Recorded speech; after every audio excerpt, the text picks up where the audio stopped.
¿Sabían que la mayor parte de la población de Aragón se asienta en zonas urbanas? Casi un 70% vive en municipios de más de 10.000 habitantes.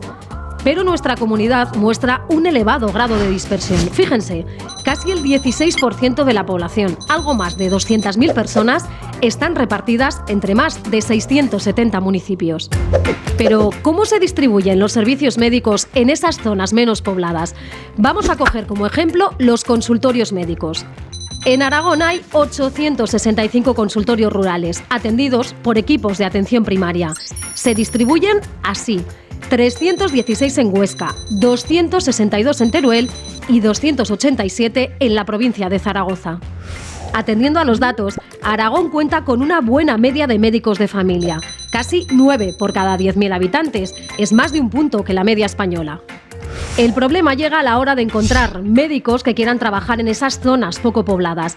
Fíjense, según datos del Departamento de Salud, en 2018 quedaron desiertas 35 plazas en zonas con poca densidad de población, siendo los sectores de Barbastro, en Huesca, y Alcañiz, en Teruel, los más afectados por la falta de médicos.